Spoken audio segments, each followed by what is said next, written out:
UFC 319 is on the books, where Khamzat Chimaev smashed Dricus Du Plessis for 5 rounds, earning a unanimous decision victory and the middleweight championship. Earlier in the evening, 2 fighters both scored spinning elbow knockouts. One celebrated with a $50,000 bonus, and the other celebrated with $50,000 and a cigarette. We'll go over the results and reactions in just a moment. Welcome to My Fitness Fight, the channel where we build a second wall to battle our demons and share memes and chase dreams along the way. Please like the video, subscribe to the channel, and always stay fighting fit and ready to follow Big John's advice. Protect yourself at all times. Performance of the night bonuses included a cigarette for Carlos, one of the 2 fighters who scored a spinning elbow knockout, as well as Best Hugger for Khamzat and Most Huggable for Dricus Du Plessis. Alright, I like to joke around, but in all seriousness, I need to point out that I really thought that Dricus had a good chance of getting it done. As I said in my last video, and I'm going to come right out and admit I was wrong,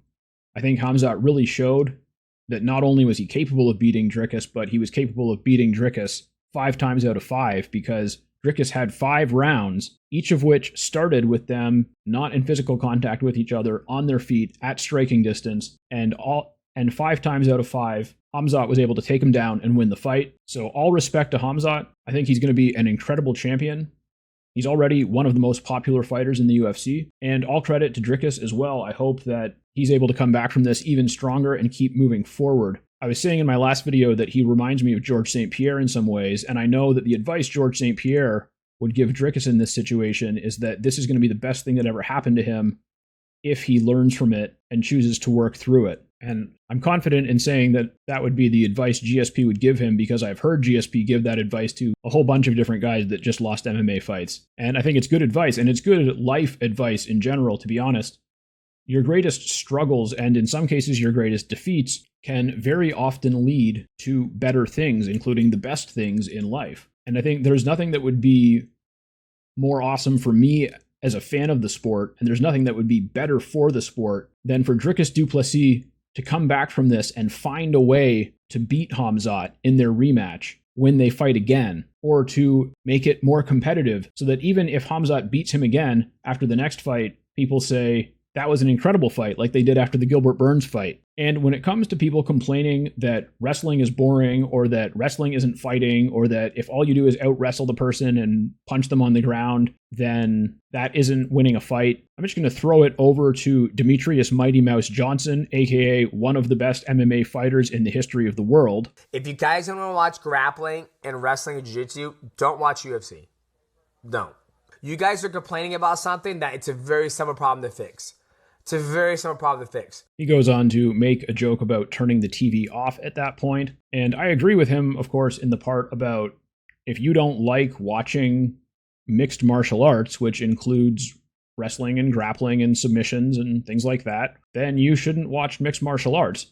And you're fortunate that mixed martial arts has actually paved the way for other less technical, non-grappling combat sports to become more popular. You've got boxing, kickboxing, Muay Thai, bare knuckle boxing, slap fights, all right? Take your pick. But unless you've ever stepped into an octagon opposite someone like Khamzat, don't tell me that isn't fighting, okay? Most people would have submitted to top pressure alone, all right? Most, like 95% of the people in the entire world, if Khamzat took them down, they would tap immediately just from the amount of pressure that he was putting on top of them. And DDP is an incredible fighter. He's an extremely dangerous guy. He has knockouts in like 3 of his last 4 wins. And yet, they spent 25 minutes in a cage together, and the entire time that they were in there, Dricus was allowed to punch Khamzat, he was allowed to kick him, he was allowed to knee him, and he couldn't do any of that because Khamzat's just too good and too strong. And until more of these guys like Dricus start to solve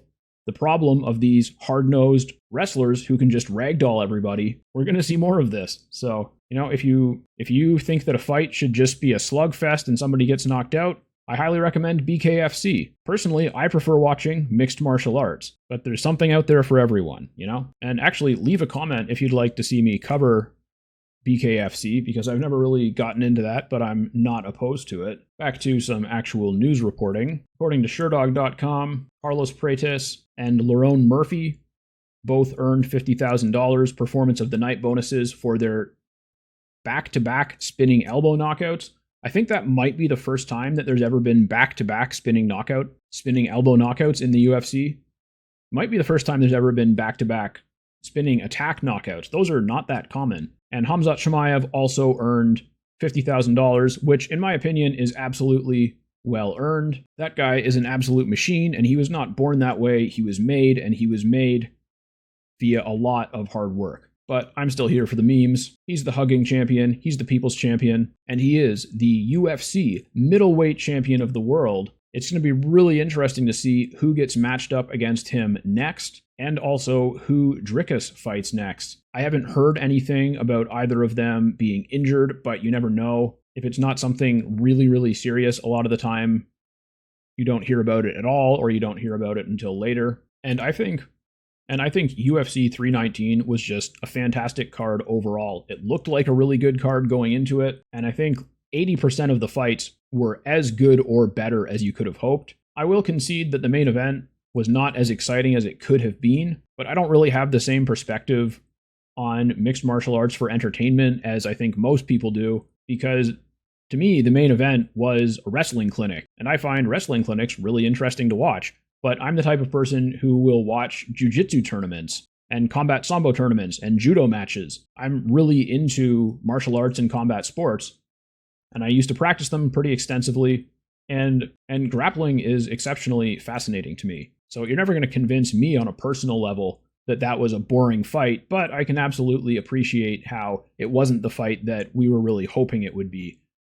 And that's why I really do hope that Dricus and other fighters like him can go back to the drawing board and come up with a better plan. Because I think that when you look to past champions like Demetrious Johnson, like George St. Pierre, and Dominic Cruz, even going that far back, there's already a blueprint for a complete mixed martial arts fighter who can deal with high-level wrestling attacks like this. And I'm not saying that Dricus didn't prepare for this properly or that there's something he didn't do differently. Obviously, I'm nowhere near the level of expertise that he and his team has related to this type of thing. But obviously there is room for improvement in their approach. And back when I was really into mixed martial arts and jiu-jitsu, my favorite teachers, my favorite people to follow related to this topic were people like John Danaher and Eddie Bravo, people who were like mad scientists when it came to coming up with the best strategy and tactics for fighting. And if high-level fight camps like Dricus, like DDPs aren't doing that, which I'm sure that they are to some extent, but that is what it's going to take. It's going to take such a well-rounded overall MMA fighter that when a wrestler like Khamzat comes in and tries to pressure you, you can withstand the takedowns long enough and pressure back with striking so much that he has to go on the defensive. And that is to a certain extent what Gilbert Burns was able to do when he fought Khamzat. But I'm sure that Khamzat has improved since then, and considering how big Khamzat is, I think 185 is obviously his natural weight class. He could even fight comfortably at 205, but 185 is probably where he's going to be the most dangerous and the most durable. So I'm looking forward to seeing where his career goes in that division, and I hope DDP comes back from this really strong as well. Now please like the video and subscribe to the channel so that you can come back soon and watch the next one.